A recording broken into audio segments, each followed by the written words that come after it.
Cold plunging is one of the most powerful things that I've ever added to my life. But here's the part that nobody wants to talk about. It can also mess you up if you don't understand what's actually happening under the surface. Everyone seems to be chasing colder temperatures, longer plunges, and viral moments. But nobody's asking, how much is too much? If you've been plunging for a while and suddenly you're feeling anxious, fatigued, or less motivated, you might be overdoing one of the healthiest habits on the planet. So today, I'm breaking down the hidden dangers of cold plunging. The ones that don't show up in the highlight reel, but do show up in your sleep, in your hormones, and in your nervous system. Stick around because I'm gonna show you how to fix it without giving up the practice that we both love. Before we dive deeper, I think it's important to remember that cold plunging doesn't just work in isolation. Your recovery, your resilience, it actually starts in your gut. And if your gut's inflamed or under-recovered, your nervous system can't balance the stress hormones like it's supposed to. That's one of the reasons that I've used Armra Colostrum daily for over a year now. It helps seal the gut lining, it supports immune balance, and it actually strengthens your body's stress response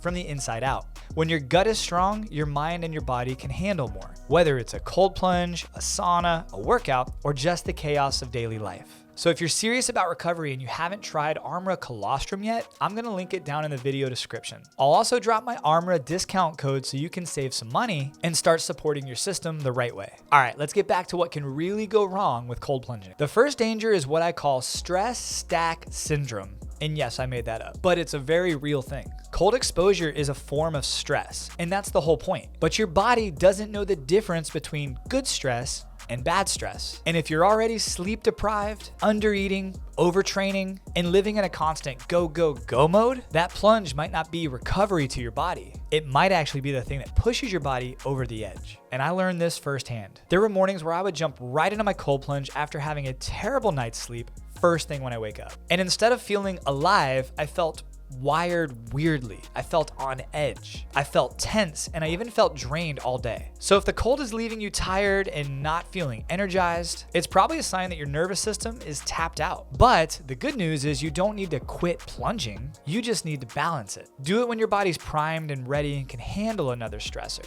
not when you're already maxed out. And I know how cliche this is gonna sound, but sometimes the best recovery is actually just rest. The second danger is overstimulation. Cold plunging spikes dopamine and norepinephrine. These are the same chemicals that release and make you feel unstoppable. But if you're chasing that high every single day without any kind of balance, your brain can actually burn out the very pathways that make you feel good in the first place. You'll start to need colder water or a longer cold plunge just to feel that same buzz you used to when you first started. And that's not resilience, that's an addiction to that stimulation. And the key is to build recovery into your recovery. One thing you could do, alternate your exposure days. Or what I love to do, pair your plunge with a sauna. Do a sauna session first for 10-15 minutes and then jump into a cold plunge. You can even add in some breath work or just some stillness afterwards. Give your body a chance to reset its baseline. Don't just wake up, cold plunge, and get right to work. It might work for a few days, but over a short time, you'll notice that that is going to hurt you more than it's gonna help you. And the goal isn't to get addicted to the high. It's to raise your baseline of peace, to build your resilience. And one thing I've learned is if the cold isn't bringing a calm, it's bringing a chaos. And if that's happening to you, it's a sign to just pull back a little bit. The third danger is timing, especially if you're trying to build muscle. You've probably seen the claims that cold plunges kill your muscle gains. I've actually done a full video on that report. If you want to check it out, I'll have it linked somewhere up here,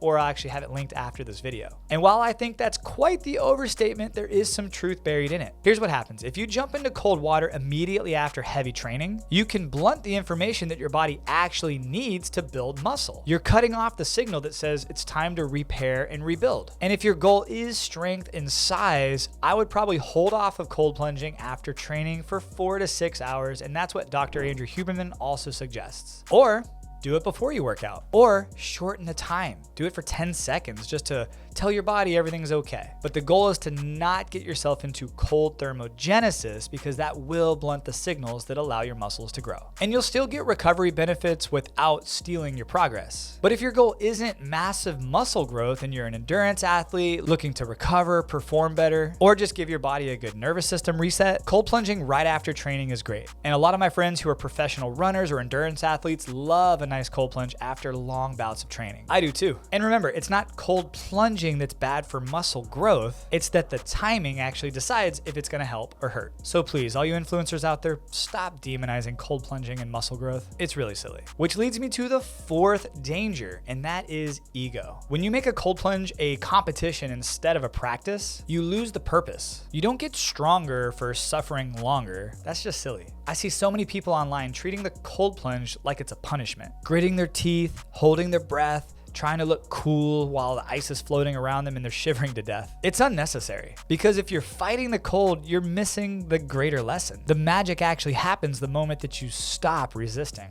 That's the time when your brain has a chance to rewire, and that's when you learn control under pressure. So the next time you plunge, try this. Instead of chasing time or temperature, chase stillness. How long does it take for you to get your body from that fight or flight mode into rest and digest? Going from shivering and deep, sharp breaths to long, deep, controlled breaths and calmness. That's where the growth really lives. And then the last danger I want to talk about is one that most people ignore, and that is your own body. We're all biodiverse. Watching how I cold plunge or someone else cold plunges and trying to compare yourself to that is not smart. Matter of fact, it's not safe. I can handle cold plunging at different times and temperatures, different than any of my friends. And we're all athletic, optimally mid, whatever, but we handle it all very differently because we're all biodiverse. And I want you to think about this. If you've ever gotten dizzy after a cold plunge, or if you're freezing and shivering for hours after, that's not toughness, guys, that's dysregulation.